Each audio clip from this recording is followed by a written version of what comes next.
developed into such an opportunistic form that, you know, that you don't even want to be around anyone that's got MRSA.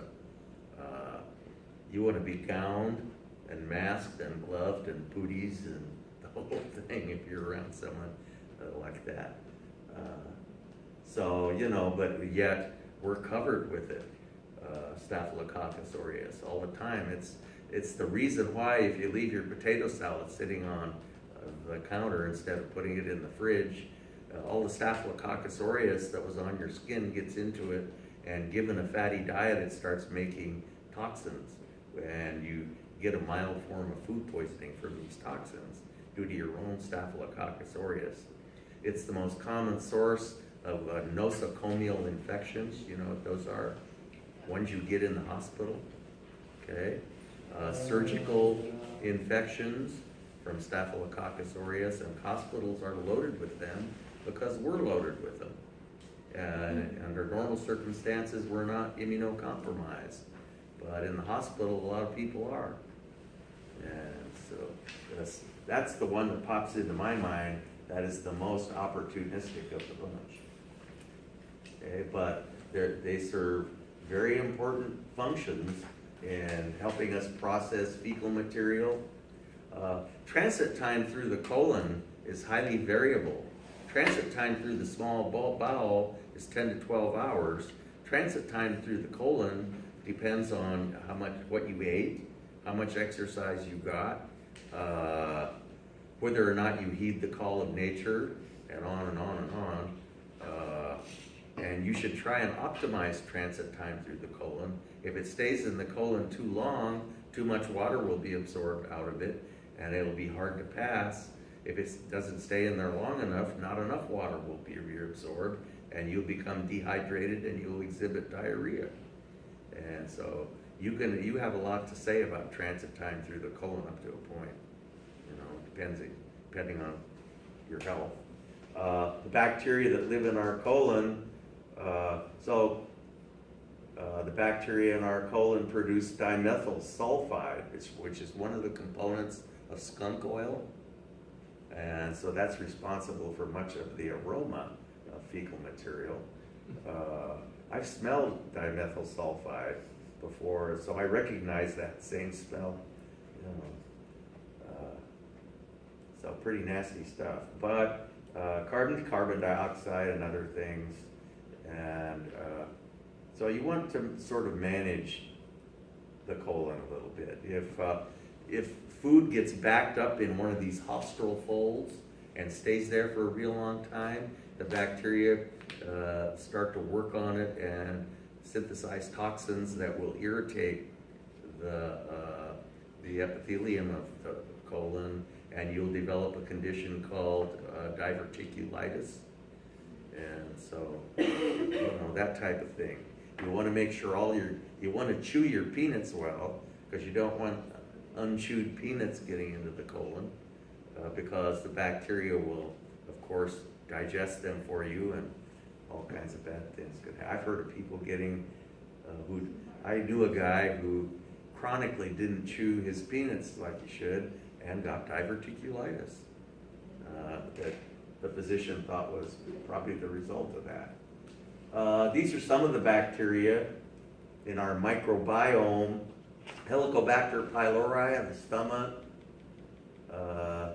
Bacteroides fragilis, Streptococcus aureus, and other strains of strep. Lactobacillus can be very useful in making lactic acid, which is one of the defense mechanisms of the vaginal canal. Escherichia coli, normal flora in the colon. So, Bacillus fragilis, if you have that one, it tends to result in the development of suppressor T cells, which inhibits the formation of ulcerative colitis.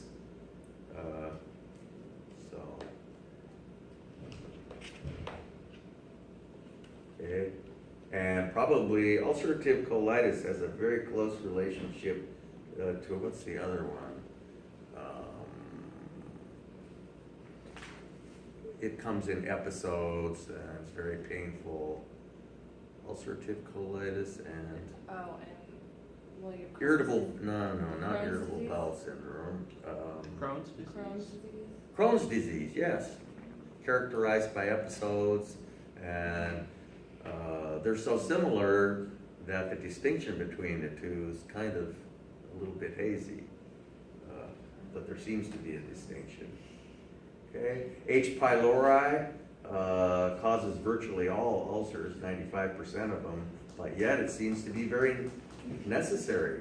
People who lack it tend to be overweight because they have consistently high levels of ghrelin, which stimulates your hunger center and helps reduce stomach acidity. So, and overuse of antibiotics wipes out our microbiome, and which is not good. And it's thought that many of the problems experienced by our younger generation are the result, like for instance, teenage obesity, are the result of killing off all our microbiome with chronic use of antibiotics all the time. You go and see the doctor and you feel very empty if you don't walk out of there with a prescription in your hand, you know, and so it's almost like you always wind up with some kind of antibiotic or something as a result of a visit. Pay your $200 and leave with a prescription, you know, and so. Less than 6% of children test positive for H. pylori. Is there any way to get it back? I imagine you could, just like if you could eat yogurt, and that'll that restore your lactobacillus in your colon. But I don't know where you'd get H. pylori necessarily. I don't know where you get. My brother had it. Pardon? My brother had it. Had ulcers? Had H. pylori, yeah. Yeah. Had it ulcers that were induced by it, or just Yes. the H. pylori? Well, yeah, he had the ulcers. and Yeah, well, then mixed and- I'd feel justified in killing them off. Yeah, Yeah. yeah. Uh, He was in pain. yeah, so you don't want to have ulcers, that's for sure. Mhm. And Staphylococcus aureus, if you wipe it out, you can get a yeast infection because it occupies all kinds of biological niches in your body, and including biological niches in the vaginal canal.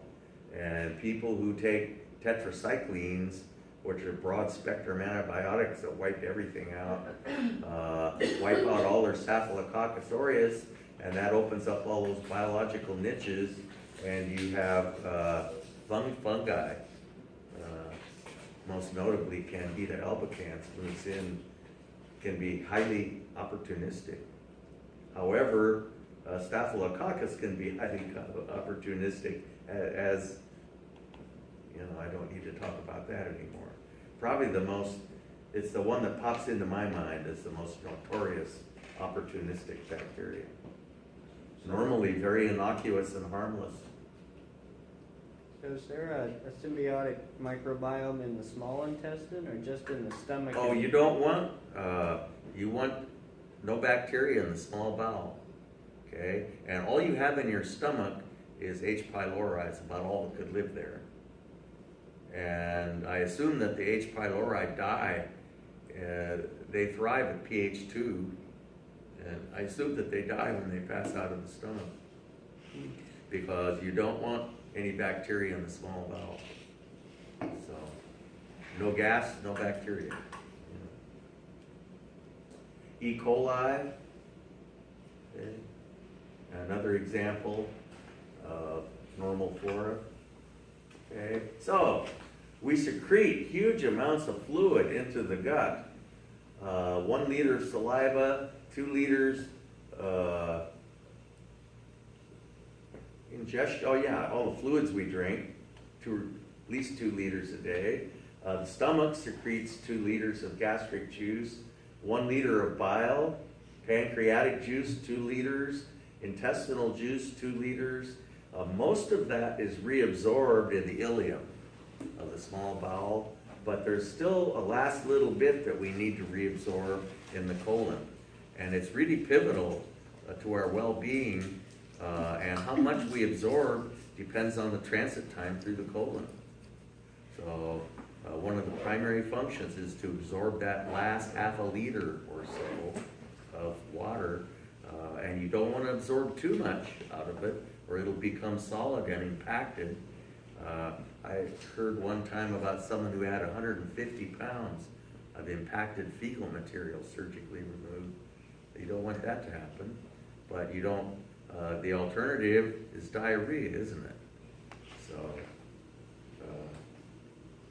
okay, so that last little bit, how long the transit time through the colon is, depends on how much that last, little bit will be. So, okay, so contributions to the properties of your feces, what determines what